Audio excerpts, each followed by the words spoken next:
ಚಿತ್ರದುರ್ಗದ ರೇಣುಕಾಸ್ವಾಮಿ ಭೀಕರ ಹತ್ಯೆ ಪ್ರಕರಣಕ್ಕೆ ಸಂಬಂಧಪಟ್ಟಂತೆ ನಟ ದರ್ಶನ್ ಸಹಚರರ ಜಾಮೀನು ಭವಿಷ್ಯ ಕೆಲವೇ ಕ್ಷಣಗಳಲ್ಲಿ ನಿರ್ಧಾರ ಆಗಲಿದೆ.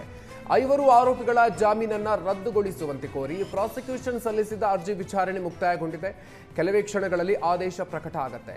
ಈ ಹಿಂದೆ ರೇಣುಕಾಸ್ವಾಮಿ ಕೊಲೆ ಪ್ರಕರಣದ A1 ಪವಿತ್ರ ಗೌಡ, A2 ದರ್ಶನ್ ಸೇರಿದಂತೆ ಒಟ್ಟು 7 ಜನ ಪ್ರಮುಖ ಆರೋಪಿಗಳ ಜಾಮೀನನ್ನ ಸುಪ್ರೀಂ ಕೋರ್ಟ್ ರದ್ದುಗೊಳಿಸಿ ಆದೇಶಿಸಿತ್ತು. ಸದ್ಯ 7 ಮಂದಿ ಜೈಲಿನಲ್ಲಿದ್ದಾರೆ. ಸುಪ್ರೀಂ ಕೋರ್ಟ್ನ ಈ ಕಠಿಣ ತೀರ್ಪಿನ ಬೆನ್ನಲ್ಲೇ ಪ್ರಾಸಿಕ್ಯೂಷನ್ ಇತರೆ 5 ಆರೋಪಿಗಳಾದ ವಿನಯ್, ನಂದೀಶ್, ಧನರಾಜು, ಪವನ್ ಮತ್ತು ರಾಘವೇಂದ್ರ ಜಾಮೀನನ್ನು ಕೂಡ ರದ್ದುಗೊಳಿಸುವಂತೆ ಕೋರಿ ಪ್ರಾಸಿಕ್ಯೂಷನ್ ಸುಪ್ರೀಂ ಕೋರ್ಟ್ ಆದೇಶದ ಮೇರೆಗೆ ಹೈಕೋರ್ಟ್ಗೆ ಅರ್ಜಿಯನ್ನು ಸಲ್ಲಿಸಿತ್ತು. ಈ ಸಂಬಂಧ ವಾದ ಪ್ರತಿವಾದ ಆಲಿಸಿರುವ ಎಸ್ ರಾಚಯ್ಯ ಅವರ ಪೀಠವು ಕೆಲವೇ ಕ್ಷಣಗಳಲ್ಲಿ ತೀರ್ಪು ಪ್ರಕಟಿಸಲಿದೆ. ಖಾತೆ ಕ್ಯಾತೆ ಮಧ್ಯೆ ಸಚಿವ ರಾಮಲಿಂಗಾರೆಡ್ಡಿ ಅವರಿಗೆ ಮತ್ತೆ ಮುಜರಾಯಿ ಖಾತೆ ನೀಡುವಂತೆ ಸಿಎಂ ಡಿಕೆ ಶಿವಕುಮಾರ್ಗೆ ಮುಜರಾಯಿ ದೇವಾಲಯಗಳ ಅರ್ಚಕರು ಮನವಿಯನ್ನು ಮಾಡಿದ್ದಾರೆ. ರಾಮಲಿಂಗಾರೆಡ್ಡಿ ಮುಜರಾಯಿ ಖಾತೆ ವಹಿಸಿಕೊಂಡ ಮೇಲೆ ಸಾಕಷ್ಟು ಬದಲಾವಣೆ ಆಗಿದೆ. ರಾಮಲಿಂಗಾರೆಡ್ಡಿ ಮುಜರಾಯಿ ದೇವಸ್ಥಾನಗಳ ಅಭಿವೃದ್ಧಿಗೆ ಕ್ರಮ ಕೈಗೊಂಡಿದ್ರು. ಯಾವುದೇ ಕಾರಣಕ್ಕೂ ಮುಜರಾಯಿ ಖಾತೆ ರಾಮಲಿಂಗಾರೆಡ್ಡಿ ಅವರನ್ನು ಬಿಟ್ಟು ಬೇರೆಯವರಿಗೆ ನೀಡಬಾರದು ಅಂತ ಸಿಎಂ ಡಿಕೆ ಶಿವಕುಮಾರ್ ಅವರಿಗೆ ಅರ್ಚಕರ ಸಂಘ ಮನವಿಯನ್ನು ಮಾಡಿದೆ. ರಾಮಲಿಂಗಾರೆಡ್ಡಿ ತಮ್ಮ ಅವಧಿಯಲ್ಲಿ ಮುಜರಾಯಿ ದೇವಸ್ಥಾನಗಳ ಒತ್ತುವರಿ ತೆರವು ಮಾಡಿದ್ದಾರೆ. ಅರ್ಚಕರ ಕುಟುಂಬದ ಏಳಿಗೆಗಾಗಿ ಸಾಕಷ್ಟು ಶ್ರಮಿಸಿದ್ದಾರೆ ಅಂತ ಅರ್ಚಕರ ಸಂಘ ಹೇಳಿದೆ. ಇನ್ನು ಜುಲೈ 15ರಿಂದ ಆಗಸ್ಟ್ 15ರವರೆಗೂ ರಾಜ್ಯದ ಎಲ್ಲ ಮುಜರಾಯಿ ದೇವಾಲಯಗಳಲ್ಲಿ ಬೃಹತ್ ಸಮಾವೇಶ ನಡೆಸಿ ರಾಮಲಿಂಗಾರೆಡ್ಡಿ ಅವರಿಗೆ ಅಭಿನಂದಿಸಲು ಅರ್ಚಕರ ಸಂಘ ನಿರ್ಧರಿಸಿದೆ.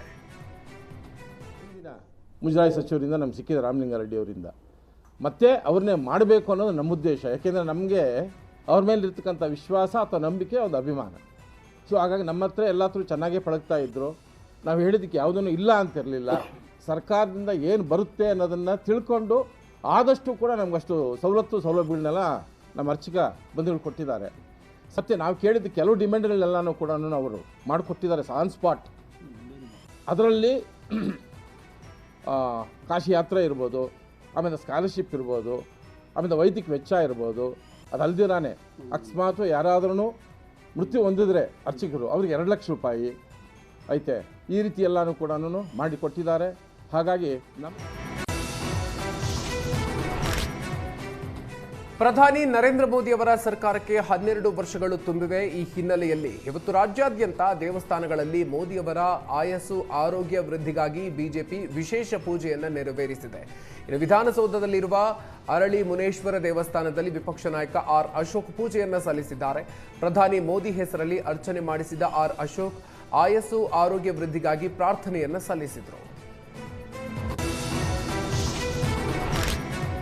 ಸಿಎಂ ಡಿಕೆ ಶಿವಕುಮಾರ್ ಕೇಂದ್ರ ಸರ್ಕಾರದ ಜೊತೆಗೆ ಸಕಾರಾತ್ಮಕವಾಗಿ ವ್ಯವಹರಿಸಬೇಕು ಅಂತ ಮೈಸೂರು ಕೊಡಗು ಸಂಸದ ಯದುವೀರ್ ಒಡೆಯರ್ ಹೇಳಿದ್ದಾರೆ. ಮೈಸೂರಿನಲ್ಲಿ ಮಾತನಾಡಿದ ಯದುವೀರ್, ಸಿದ್ದರಾಮಯ್ಯ ಬರೀ ಕೇಂದ್ರದ ಮೇಲೆ ಗೂಬೆ ಕೂರಿಸುವ ಕೆಲಸವನ್ನು ಮಾಡ್ತಾ ಇದ್ರು.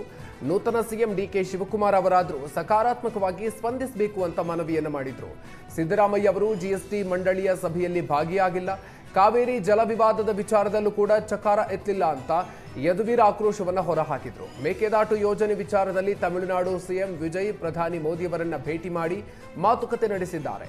ಕಾವೇರಿ ನದಿ ನೀರಿನ ಹಂಚಿಕೆ ವಿಚಾರದಲ್ಲಿ ಮಳೆ ಪ್ರಮಾಣಕ್ಕೆ ತಕ್ಕಂತೆ ತಮಿಳುನಾಡಿಗೆ ನೀರು ಹರಿಸುವಂತಾಗಬೇಕು ಅಂತ ಯದುವೀರ್ ಆಗ್ರಹಿಸಿದ್ದಾರೆ. ಪ್ರಧಾನಿ ಮೋದಿ ಸರ್ಕಾರಕ್ಕೆ 12 ವರ್ಷ ತುಂಬಿದ ಹಿನ್ನೆಲೆಯಲ್ಲಿ ತುಮಕೂರಿನಲ್ಲಿ ಬಿಜೆಪಿ ಕಾರ್ಯಕರ್ತರು ಮೋದಿ ಹೆಸರಿನಲ್ಲಿ ಪೂಜೆಯನ್ನು ಸಲ್ಲಿಸಿದ್ದಾರೆ. ತುಮಕೂರು ನಗರದ ಕೋಟೆ ಆಂಜನೇಯ ಸ್ವಾಮಿ ದೇವಸ್ಥಾನದಲ್ಲಿ ಕುಂಕುಮಾರ್ಚನೆ, ಅಷ್ಟೋತ್ತರ ಮಂತ್ರದ ಮೂಲಕ ವಿಶೇಷ ಪೂಜೆಯನ್ನು ನೆರವೇರಿಸಿದ್ದಾರೆ.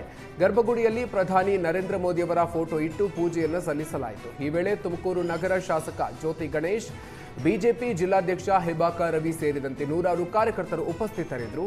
ಪೂಜೆ ಬಳಿಕ ಸಿಹಿ ಹಂಚಿ ಮಾಡಲಾಯಿತು.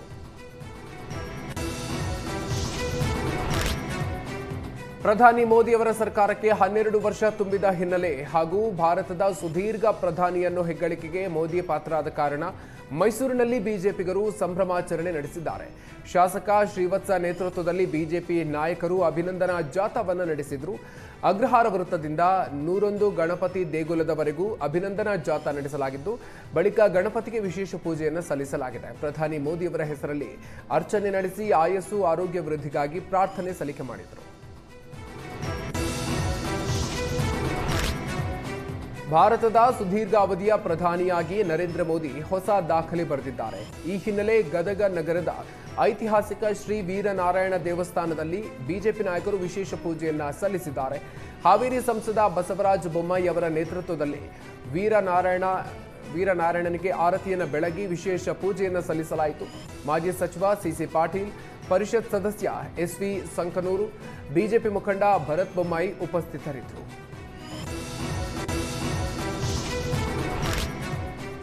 ಜಿಬಿಎ ಚುನಾವಣೆ ಸಂಬಂಧ ನೂತನ ಕೆಪಿಸಿಸಿ ಅಧ್ಯಕ್ಷ ಬಿಕೆ ಹರಿಪ್ರಸಾದ್ ಇವತ್ತು ಸಭೆ ನಡೆಸಿದ್ದಾರೆ. ಪಿಸಿಸಿ ಅಧ್ಯಕ್ಷರಾದ ಬಳಿಕ ಮೊದಲ ಬಾರಿಗೆ ಕೆಪಿಸಿಸಿ ಕಚೇರಿಗೆ ಆಗಮಿಸಿದಂತ ಬಿಕೆ ಹರಿಪ್ರಸಾದ್ ಜಿಬಿಎ ಚುನಾವಣೆಗೆ ತಯಾರಿಗೆ ಸಂಬಂಧಪಟ್ಟಂತೆ ಮೀಟಿಂಗ್ ನಡೆಸಿದ್ರು.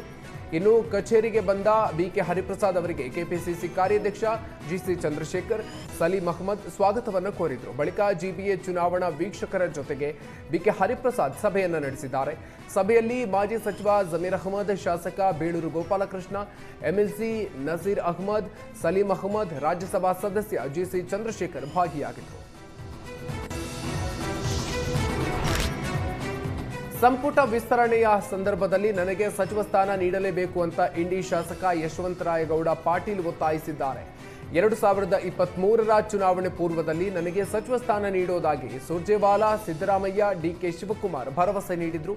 ಕೊಟ್ಟ ಮಾತನ್ನ ಉಳಿಸಿಕೊಳ್ಳೋದು ಬಿಡೋದು ಅವರಿಗೆ ಬಿಟ್ಟಿರೋದು. ನಾನಂತೂ ಸಚಿವಾಕಾಂಕ್ಷಿ ಅಂತ ಯಶವಂತರಾಯಗೌಡ ಹೇಳಿದ್ದಾರೆ. ಡಿಕೆ ಶಿವಕುಮಾರ್ ಒಡಂಬಡಿಕೆಯಂತೆ ಸಿಎಂ ಸ್ಥಾನ ಪಡ್ಕೊಂಡಿದ್ದಾರೆ.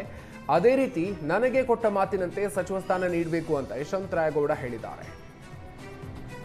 ಚುನಾವಣೆ ಪೂರ್ವದಲ್ಲಿ ಫೆಬ್ರವರಿ 2023ಕ್ಕೆ ನಮ್ಮ ರಾಜ್ಯದ ಉಸ್ತುವಾರಿ ಆಗಿರ್ತಕ್ಕಂಥ ಶ್ರೀ ಸುರ್ಜೇವಾಲಾ ಅವರು, ಆಗಿನ ವಿರೋಧ ಪಕ್ಷದ ನಾಯಕರು, ಹಿಂದಿನ ಮುಖ್ಯಮಂತ್ರಿಗಳಾಗಿರ್ತಕ್ಕಂಥ ಸನ್ಮಾನ್ಯ ಸಿದ್ದರಾಮಯ್ಯನವರು, ಅವತ್ತಿನ ಪಕ್ಷದ ಅಧ್ಯಕ್ಷರು ಮತ್ತು ಇವತ್ತಿನ ಮುಖ್ಯಮಂತ್ರಿಗಳಾಗಿರ್ತಕ್ಕಂಥ ಸನ್ಮಾನ್ಯ ಡಿ.ಕೆ. ಶಿವಕುಮಾರ್ ಅವರು, ಮತ್ತು ಎಲೆಕ್ಷನ್ ಕಮಿಟಿ ಚೇರ್ಮನ್ ಏನಿದ್ರು ನಮ್ಮ ಪಕ್ಷದ್ದು ಮೋಹನ್ ಅವರು, ಮತ್ತು ನಮ್ಮ ಜಿಲ್ಲೆಯ ಆಗಿನ 3 ಜನ ಶಾಸಕರು, ನಾನು, ಎಂ.ಬಿ. ಪಾಟೀಲ್, ಶಿವಾನಂದ ಪಾಟೀಲ್. ಸೊ ನಮ್ಮೆಲ್ಲರನ್ನ ಕರೆದು ಮುಂದಿನ ಚುನಾವಣೆ ನೀವೆಲ್ಲರೂ ಕೂಡ ಮಾಡಿ ಕರ್ನಾಟಕ ಸರ್ಕಾರ, ಕಾಂಗ್ರೆಸ್ ಸರ್ಕಾರ. ಗೃಹ ಬಳಕೆ ಸಿಲಿಂಡರ್ ಬೆಲೆ ಏರಿಕೆ ಖಂಡಿಸಿ ಕೋಲಾರದಲ್ಲಿ ಕಾಂಗ್ರೆಸ್ ಕಾರ್ಯಕರ್ತರು ಪ್ರತಿಭಟನೆ ನಡೆಸಿದ್ದಾರೆ. ಕೋಲಾರ ಕಾಂಗ್ರೆಸ್ ಕಚೇರಿಯಿಂದ ಮೆಕ್ಕೆ ವೃತ್ತದವರೆಗೆ ಪ್ರತಿಭಟನಾ ಜಾಥಾ ಕೈಗೊಂಡ ಕಾಂಗ್ರೆಸ್ ಕಾರ್ಯಕರ್ತರು ಕೇಂದ್ರ ಸರ್ಕಾರದ ವಿರುದ್ಧ ಆಕ್ರೋಶವನ್ನು ಹೊರಹಾಕಿದರು. ದಾರಿಯುದ್ದಕ್ಕೂ ಹೆಗಲ ಮೇಲೆ ಸಿಲಿಂಡರ್ ಹೊತ್ತ ಕಾಂಗ್ರೆಸ್ ಕಾರ್ಯಕರ್ತರು ಕೇಂದ್ರ ಸರ್ಕಾರದ ವಿರುದ್ಧ ಘೋಷಣೆ ಕೂಗಿದ್ದಾರೆ. ಕೇಂದ್ರ ಸರ್ಕಾರ ಪದೇ ಪದೇ ಗ್ಯಾಸ್ ಸಿಲಿಂಡರ್ ದರ ಏರಿಕೆ ಮಾಡ್ತಾ ಇದೆ. ಇದರಿಂದ ಮಧ್ಯಮ ಹಾಗೂ ಬಡವರ್ಗದ ಜನರು ಜೀವನ ನಡೆಸೋದು ಕಷ್ಟ ಆಗಿದೆ ಅಂತ ಕಾಂಗ್ರೆಸ್ ಕಾರ್ಯಕರ್ತರು ಕಿಚ್ಚನ್ನು ಹೊರಹಾಕಿದ್ರು. ಪ್ರತಿಭಟನೆಯಲ್ಲಿ ವಿಧಾನ ಪರಿಷತ್ ಸದಸ್ಯ ಅನಿಲ್ ಕುಮಾರ್, ಜಿಲ್ಲಾ ಕಾಂಗ್ರೆಸ್ ಅಧ್ಯಕ್ಷ ಲಕ್ಷ್ಮೀನಾರಾಯಣ್ ಸೇರಿದಂತೆ ಹಲವು ಮುಖಂಡರು ಭಾಗಿಯಾಗಿದ್ದರು. ಶಾಸಕ ಜಮೀರ್ ಅಹ್ಮದ್ ಅವರಿಗೆ ಸಚಿವ ಸ್ಥಾನ ಹಾಗೂ ಉಪಮುಖ್ಯಮಂತ್ರಿ ಹುದ್ದೆ ನೀಡಬೇಕು ಅಂತ ರಾಜ್ಯಾದ್ಯಂತ ಪ್ರತಿಭಟನೆ ಜೋರಾಗ್ತಾ ಇದೆ. ಇವತ್ತು ಹಾಸನದಲ್ಲಿ ಜಮೀರ್ ಅಹ್ಮದ್ ಖಾನ್ ಬೆಂಬಲಿಗರು ಪ್ರತಿಭಟನೆ ನಡೆಸಿದ್ದಾರೆ. ಅಂಬೇಡ್ಕರ್ ಪ್ರತಿಮೆ ಎದುರು ಪ್ರತಿಭಟನೆ ನಡೆಸಿದ ಪ್ರತಿಭಟನಾಕಾರರು ಜಮೀರ್ ಅಹ್ಮದ್ ಪರವಾಗಿ ಘೋಷಣೆಯನ್ನು ಕೂಗಿದ್ರು. ಜಮೀರ್ ಅವರನ್ನ ಡಿಸಿಎಂ ಮಾಡಲೇಬೇಕು, ಇಲ್ಲದೇ ಇದ್ರೆ ಉಗ್ರ ಹೋರಾಟವನ್ನು ಕೈಗೊಳ್ಳುವುದಾಗಿ ಪ್ರತಿಭಟನಾಕಾರರು ಎಚ್ಚರಿಸಿದ್ದಾರೆ.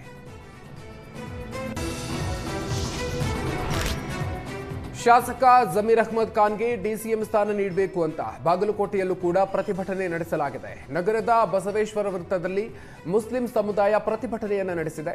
ಬಸವೇಶ್ವರ ವೃತ್ತದಿಂದ ಚೆನ್ನಮ್ಮ ಸರ್ಕಲ್ವರೆಗೆ ಪ್ರತಿಭಟನಾ ಮೆರವಣಿಗೆ ಕೈಗೊಳ್ಳಲಾಗಿತ್ತು. ಕಾಂಗ್ರೆಸ್ ಪಕ್ಷಕ್ಕೆ ಜಮೀರ್ ಅಹ್ಮದ್ ಅವಶ್ಯಕ. ಜಮೀರ್ ಅಹ್ಮದ್ ಮುಸ್ಲಿಂ ಸಮುದಾಯದ ನಾಯಕ ಅಷ್ಟೇ ಅಲ್ಲ, ಎಲ್ಲಾ ಸಮುದಾಯದ ನಾಯಕ. ಹೀಗಾಗಿ ಅವರಿಗೆ ಡಿಸಿಎಂ ಸ್ಥಾನವನ್ನು ಕೊಡಲೇಬೇಕು ಅಂತ ಪ್ರತಿಭಟನಾಕಾರರು ಒತ್ತಾಯಿಸಿದ್ದಾರೆ.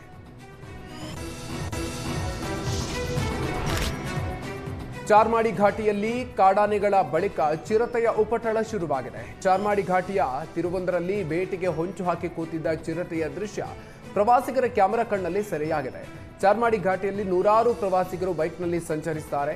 ಚಿರತೆ ದಾಳಿ ಮಾಡಿದ್ರೆ ಬೈಕ್ ಸವಾರರು ತಪ್ಪಿಸಿಕೊಳ್ಳೋದು ಕಷ್ಟ. ಹೀಗಾಗಿ ಕೂಡಲೇ ಚಿರತೆಯನ್ನು ಸೆರೆ ಹಿಡಿಬೇಕು ಅಂತ ಅರಣ್ಯ ಇಲಾಖೆಗೆ ಸ್ಥಳೀಯರು ಒತ್ತಾಯಿಸಿದ್ದಾರೆ.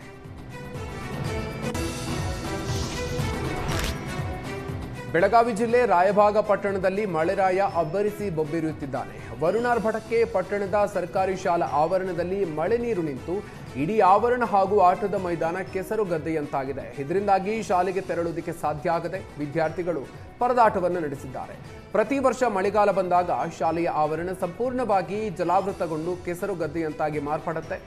ಎಷ್ಟೇ ಬಾರಿ ಮನವಿಯನ್ನ ಮಾಡಿದ್ರೂ ಕೂಡ ಶಿಕ್ಷಣ ಇಲಾಖೆ ಅಧಿಕಾರಿಗಳು ಮಾತ್ರ ಸಮಸ್ಯೆಯನ್ನು ಬಗೆಹರಿಸ್ತಾ ಇಲ್ಲ ಅಂತ ವಿದ್ಯಾರ್ಥಿಗಳು ಆಕ್ರೋಶವನ್ನು ಹೊರಹಾಕಿದ್ದಾರೆ.